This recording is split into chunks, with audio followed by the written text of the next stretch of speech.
네, 우리 좌우로 인사하시겠습니다. 하나님, 우리와 함께 하십니다. 인사하겠습니다. 하나님, 우리와 함께 하십니다. 한 번 더 인사해 보겠습니다. 하나님, 예배하는 인생 되십시오. 인사해 보겠습니다. 네, 하나님, 예배하는 인생들 되시기를 축복합니다. 아멘. 네, 그렇습니다. 하나님, 이곳에서 우리와 함께 하시는 줄 믿습니다. 그리고 하나님을 예배하시는 축복된 인생 되시기를 축복합니다. 한 재미있는 예화로 설교를 시작하려고 합니다. 어느 선교사님이 계셨습니다. 이 선교사님은 고양이 한 마리를 키우시는데요, 이 선교사님은 예배를 드리실 때 강단까지 고양이를 데리고 올 수는 없어서 고양이를 예배당 바깥에 있는 나무에 묶어놓고 단에서 설교를 하시곤 하셨습니다. 그러다가 선교사님이 건강이 좋지 않아지셨습니다. 그래서 본국으로 다시 돌아가게 되셨습니다.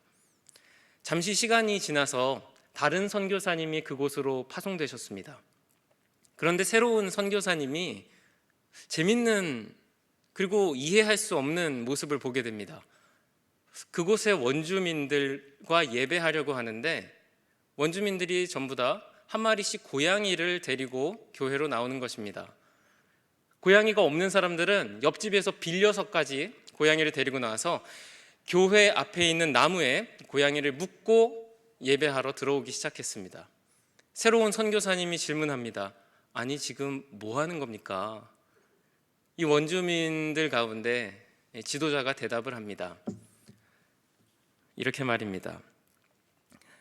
예배는 고양이를 묶는 것부터 시작하는 겁니다. 예전 선교사님도 그렇게 하셨는데요? 라고 말입니다. 재미있는 예화입니다. 그런데 이 이야기를 들었을 때 저는 머리를 한 대 얻어맞은 것 같은 느낌이 들었습니다. 왜냐하면 이 예배란 이들에게 과연 무엇이었을까 하는 점입니다. 그리고 예배의 각 순서에 의미가 있을 텐데 과연 그 의미에 대해서 생각하며 예배를 드리고 있었던 걸까? 이것을 우리에게 적용해 보면은 우리 역시 우리가 드리고 있는 예배 가운데 우리는 의미를 되새겨 보며 예배 드리고 있는가 한번 묵상해 볼 필요가 있다고 생각합니다.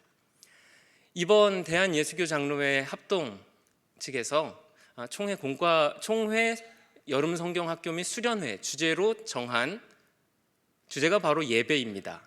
오시면서 엘리베이터의 가운데 붙어 있는 혹은 본관에도 있는 포스터들을 보신 적이 있으실 겁니다. 하나님을 기쁘게 예배해요 라는 포스터입니다.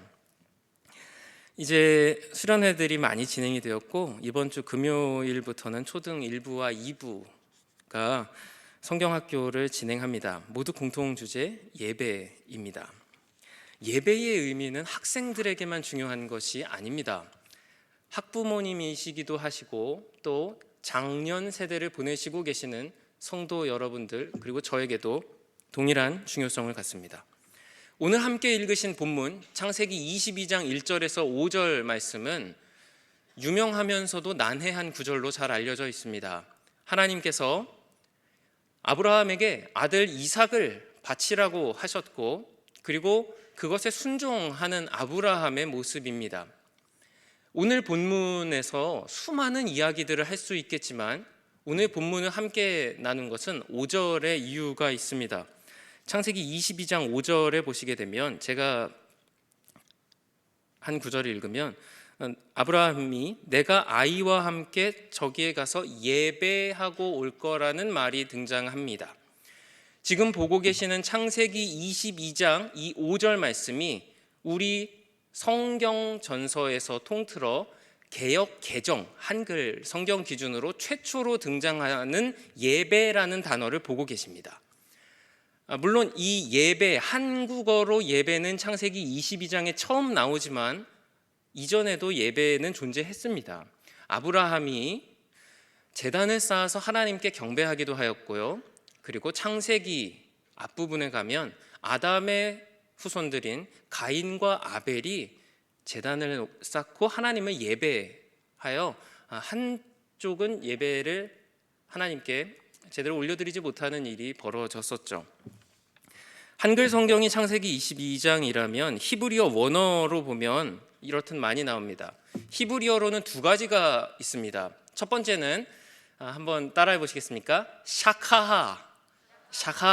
네, 발음이 좀 어렵지만 샤카라고 하는 단어입니다. 이 샤하 뭐 이렇게 발음하기도 하는데요.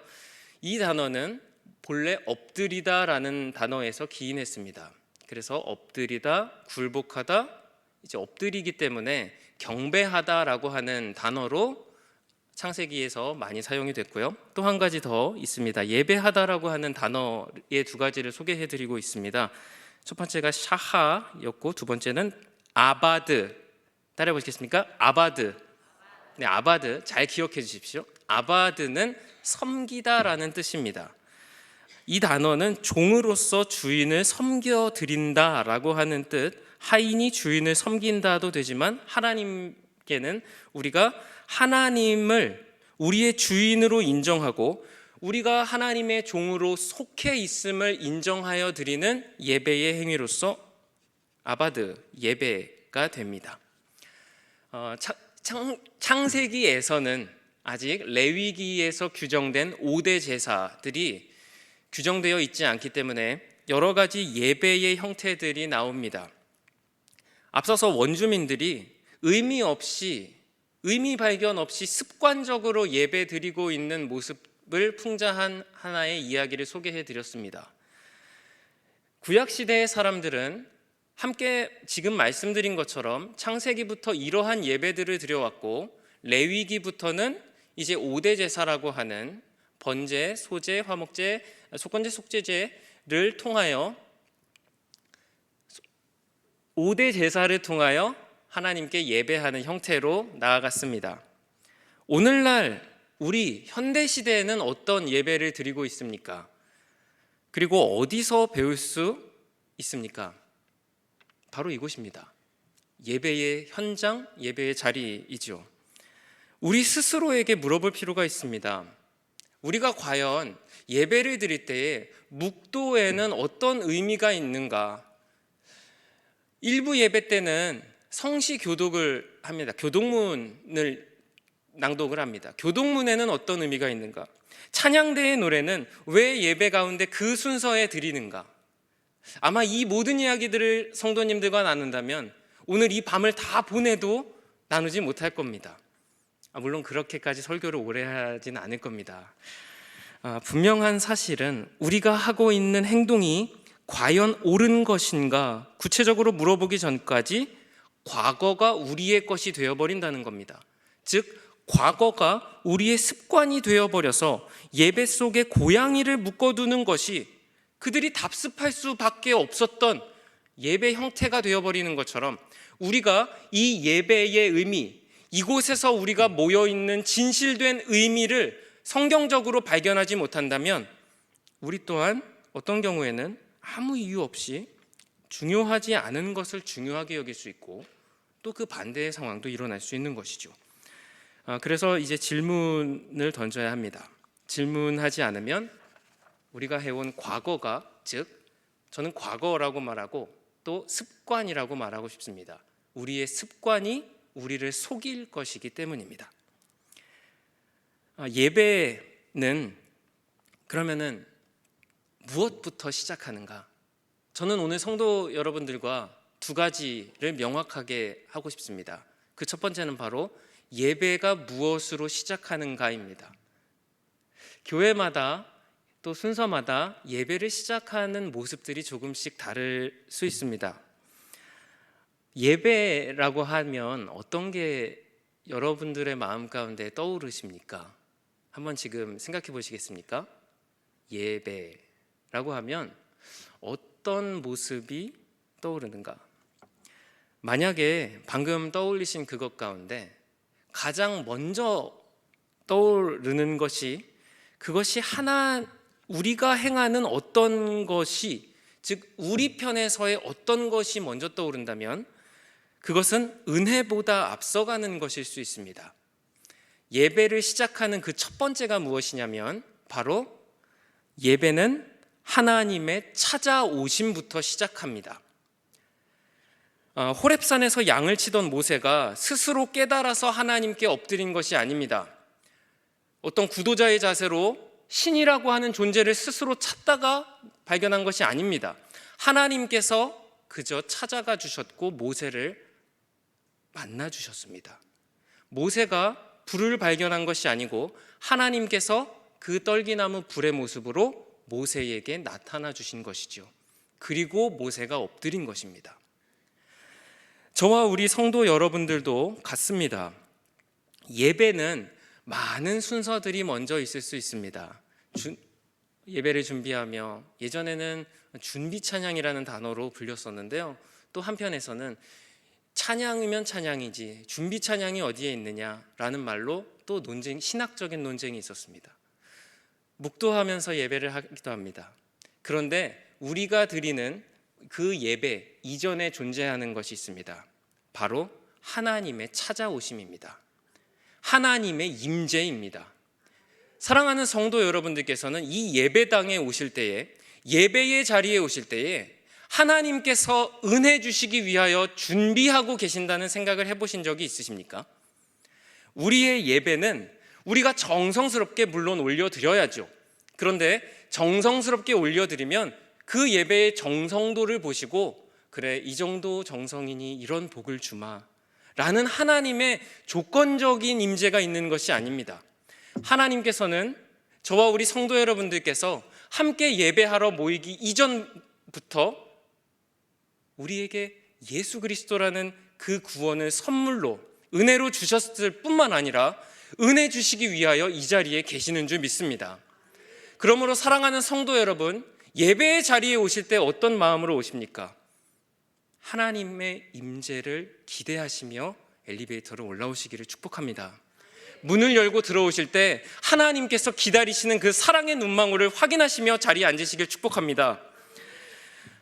예배의 시작, 그 첫 번째는 무엇이냐? 수많은 순서들, 그것보다 하나님의 은혜가 먼저다라는 것입니다. 기독교는 그런 종교입니다. 저는 오늘 동사 목사님과 대신방을 했습니다. 동사 목사님께서 나눠주신 말씀 가운데 이런 은혜로운 내용이 있었습니다.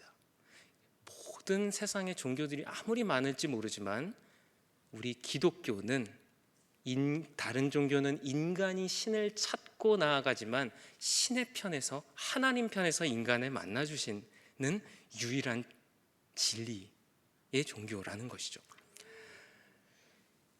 그러므로 우리의 모든 예배의 순서들 가운데 그 순서들은 하나님의 임재의 은혜의 방편입니다. 제가 금요일에 고등부 수련회의 예배 학을 가르치는 지루할 수 있는 주제지만 특강 강사로 다녀왔습니다. 우리 아이들이 2시간, 제가 2시간을 강의했거든요. 예배로. 그럼 재미없을 것처럼 들려지지 않습니까? 그런데도 집중을 너무 잘했어요. 우리 친구들과 나눈 것도 바로 이 첫 번째 주제였습니다. 우리가 드리는 이 예배는, 너희가 드리는 예배는 너희가 물론 정성껏 하나님께 회개하며 또 우리가 마음을 다하여 드리는 것은 당연한 것인데 그 이전에 하나님께서 은혜를 주신, 구원을 베풀어 주신 그 은혜가 먼저라는 것입니다. 예배라고 하는 한자어를 보시면요, 갖출 예자, 예절할 때 예자에 절할 배입니다. 갖추어서 절을 하는 것입니다. 그런데 이러한 한자어를 생각해 보면 우리 편에서의 예배를 생각하기 쉽지만 그 예배라고 하는 단어를 조금 더 깊숙이 들어가 보시면은 이 독일어로, 제가 독일어를 전공하진 않았지만 이 가테스디인트 이렇게 읽는다고 합니다. 이 단어를 우리 말로 혹은 영어로 또 풀면 이 단어를 지금 말씀드린 이유는 루터가 종교 개혁을 하면서 예배라고 하는 것이 어떤 것이냐, 바로 이 단어 가테스 디인스트라고 하는 단어를 사용했기 때문입니다. 이 단어는 한국말로 하면 7개의 단어들이 필요합니다. 그것은 무엇이냐면 하나님으로서의 하나님 편에서의 예배가 월십이지 않습니까? 영어로 하나님 편에서의 월십 서비스, 그리고 인간 편에서의 워십, 이렇게 정의가 됩니다. 즉 무엇이냐면 인간 편에서 하나님께 올려드리는 예배 이전에 있는 것이 무엇이냐면 바로 하나님의 놀라운 은혜라는 겁니다. 그래서 루터는 종교개혁을 하며 뾰족한 첨탑에 십자가가 있고 근사한 성가대가 혹은 예배당이 있지만 라틴어로 알아듣지도 못하는 예배를 드리는 그 가톨릭을 개혁하며 그 첨탑의 십자가를 이제 새로 깨어난다는 의미로 이 닭의 모습으로 이제 여명을 밝힌다는 의미로 바꾸기도 했었습니다. 즉 우리가 기억해야 하는 것은 예배는 하나님이 이미 시작하셨다는 것입니다. 그리고 하나님의 은혜가 준비되어 있다는 것이죠. 이제 그럼 두 번째 은혜를 나누겠습니다. 첫 번째는 예배의 시작은 하나님의 은혜로 시작된다, 하나님의 임재가 먼저다라면, 두 번째는 그렇다면 예배를 하나님께서 시작하셨다면 우리 인간의 편에서 할 것은 없는가라는 질문입니다. 물론 그렇지 않습니다. 예배는 놀라운 비전을 우리에게 보여줍니다. 호렙산에서 하나님께 엎드린 모세에게 백성을 애굽에서 인도하여 낸 후에 너희가 이 산에서 하나님을 섬기리니 라는 출애굽기 3장 12절에서 말씀해 주신 것처럼 출애굽기에서 모세에게 말씀해 주신 그 예배란 무엇이라고요? 애굽에서 나온 후에 너희가 이 산에서 예배 드릴 것이다. 즉 지금의 모습과 장차의 존재가 있는데 그 사이를 이어주는 가교가 되는 것이 바로 예배라는 겁니다. 조금 더 쉽게 말씀드리면 예배는 오늘의 신앙과 내일의 신앙을 이어주는 다리가 되어준다는 점입니다. 찾아오시는 하나님 또한 자신을 알려주시는 하나님이시기 때문입니다. 출애굽기 3장 14절 나는 스스로 있는 자이니라 라고 하나님께서 계시해 주신 것처럼 말입니다. 그리고 이어서 신명기 6장 4절에서부터 9절을 보시면 쉐마라고 하는 들으라 이스라엘아로 잘 알려진 9절에 하나님께서는 이스라엘아 들으라 우리 하나님 여호와는 오직 유일한 여호와이시니 라는 말씀으로 예배의 대상을 명확히 해주시고, 두 번째 너는 마음을 다하고 뜻을 다하고 힘을 다하여 내 하나님 여호와를 사랑하라는 말씀으로 예배자의 태도가 전인격적으로 강조되고 있습니다. 즉 우리는 은혜 주시는 하나님을 소망하며 나아오고 그리고 예배자로서 마음과 뜻과 힘을 다해 하나님을 사랑하며 예배 드리는 것입니다. 우리의 예배의 모습을 한번 생각해 보겠습니다. 저는 다음 세대 사역에 관심이 많습니다. 그래서 어떻게 하면 청소년들이 그리고 또 초등부 사역을 할 때는 어린이들이 더 예배자로 바로 설 수 있을까? 어떻게 하면 예배라는 것이, 신앙이라는 것이 이런 것일까라는 것을 가르쳐 줄 수 있을까를 고민을 많이 하며 여러 선교단체들을 돌아다녔었습니다. 이런 교재를 아이들에게 하면 어떨까? 저런 보조제를 사용해 보면 어떨까? 또 이런 소도구들을 아이들이 사용하면 어떨까 하고 말입니다. 그런데 남녀 그리고 주일학교 노소를 불문하고 저는 최고의 교재를 한 권 찾았습니다. 그것이 무엇이냐면 바로 부모님께서 그리고 우리 성도님들께서 예배자로서의 자세가 무엇인지 교제의 삶을 살아주시는 것입니다. 어머니로서 예배를 사랑하시는 마음의 교제, 아버지로서 하나님의 임재를 소망하며 예배자리로 나아오시는 모습을 보여주시는 그 교제 말입니다. 그리고 우리 온세계교회 모든 성도님들께서 예배의 자리 가운데 하나님의 은혜가 준비되어 있으니 그 예배에 나가는 것이 어찌 기쁘지 않겠는가 라며 나아올 때 우리 다음 세대의 아이들이 예배의 기쁨을 발견할 줄 믿습니다. 그리고 그 예배 가운데 우리가 정말 사랑하는 것이 무엇인지를 아이들에게 전달할 수 있을 것입니다. 우리 다음 세대 아이들의 마음 가운데 하나님이 아닌 다른 사랑하는 것들이 너무 많아서 이것이 요즘 문제라고 하지 않습니까? 제임스 스미스라고 하는 사람은 인간을 이렇게 규정했습니다. 신학자이고 또 목사님이신데요. 사랑하는 성도 여러분들께서는 인간과 동물의 차이를 무엇이라고 생각하십니까? 아마 여러 가지로 나눌 수 있을 것이지만 이 학자는 이렇게 말합니다. 인간은 예배하는 존재다. 동물과의 차이, 그것은 무엇이냐면 바로 예배하는 것인데, 그 예배란 또 동일어로 무엇이라고 말할 수 있냐면 사랑이다 라고 말합니다. 즉 인간은 무언가를 예배하며 살아갈 수밖에 없는 존재라는 겁니다. 그리고 그 예배하는 대상은 무엇이냐면 자신이 사랑하는 겁니다. 인간은 자신이 사랑하는 것을 욕망하고 그것을 예배하며 살아갑니다. 돈이 될 수도 있고요, 성공이 될 수도 있고 쾌락이 될 수도 있을 것입니다. 그리고 그러면서 이렇게 말합니다. 기독교 교육은 예배의 실천을 원천과 기초로 삼아야 한다. 그것은 예배는 우리의 가장 근원적인 갈망과 관련되어 있으며 결과적으로 우리의 정체성을 만들고 확립하기 때문이다 라고 말입니다.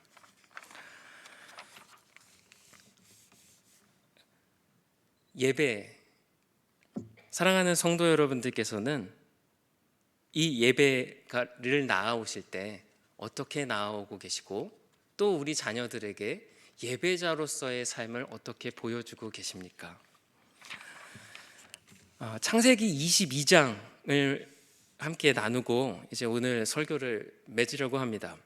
창세기 22장에 보시게 되면 요한계시록의 마지막 엔딩, 즉 성경의 엔딩이 나오게 됩니다. 앞서 말씀드린 것처럼 예배는 오늘의 우리의 현 존재와 미래의 우리의 신앙, 미래의 우리의 모습을 이어주는 다리가 된다고 말씀드렸습니다. 그렇다면 우리의 그 최종적인 가장 나중의 미래는 무엇일까? 천국은 어떤 곳일까와 같은 말이지요. 22장에 보시면 이렇게 묘사됩니다. 22장 1절, 그가 수정같이 맑은 생명수의 강을 내게 보이시니 하나님과 및 어린 양의 보좌로부터 나와서 2절, 길 가운데로 흐르더라. 강 좌우에 생명나무가 있어 12가지 열매를 맺으며 만국을 치료하는 잎사귀들이 있고 3절, 다시는 저주가 없으며 하나님과 그 어린 양의 보좌가 가운데에 있으리니, 주목해 주십시오. 그의 종들이 그를 섬기며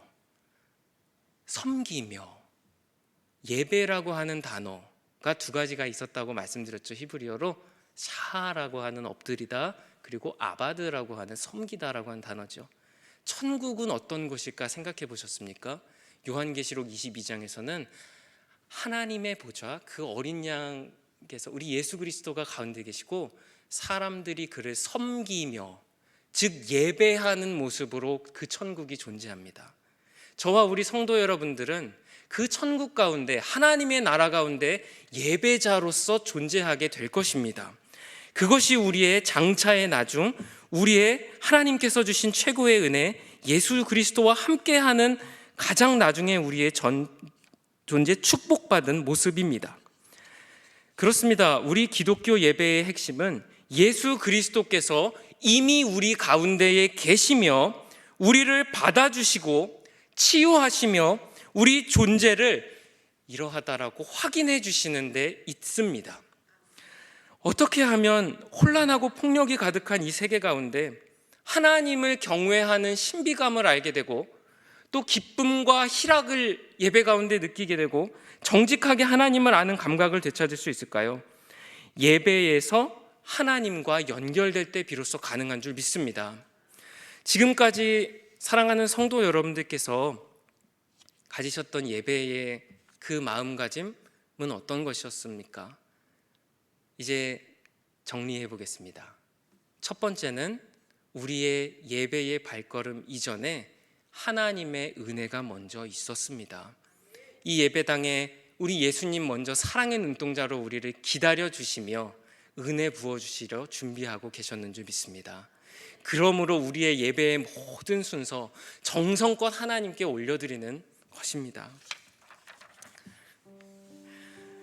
그리고 예배자에게 하나님은 하나님의 진심을 보여주십니다. 이 시대는 하나님을 예배하지 않는 시대입니다. 하나님이 아닌 다른 것을 예배하고 하나님이 아닌 다른 것을 욕망하는 게 이 시대가 가르치는 메시지죠.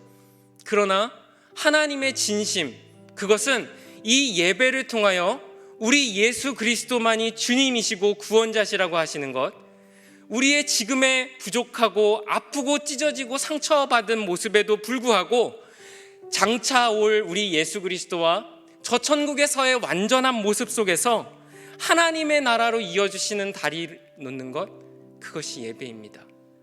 그러므로 이 예배는 수요일 너무 잘 오셨고요, 금요일 하나님의 은혜를 사모하시며 나오실 수 있는 것이고, 주일 예배 담임 목사님의 말씀을 통하여 또 우리가 올려드리는 찬양과 기도를 통하여 우리 하나님께서 우리를 사랑의 눈빛으로 보신다는 그 은혜를 사모하며 나오는 것이죠. 아브라함은 아들을 드리라고 하셨으나 실제로 죽이지 않으셨죠. 오히려 하나님은 그 진심, 자기 아들을 내어주실 준비에 대한 모티브로서 아브라함에게 이 창세기 22장을 사용하셨습니다. 예배자에게는 하나님이 부어주시는 그리고 보여주시는 진심이 있는 줄 믿습니다. 그 은혜를 사모하십시오. 하나님의 임재를 사모하시길 축복합니다. 그 예배 가운데 하나님 함께 하시며 회복하실 줄 믿습니다. 찬양하며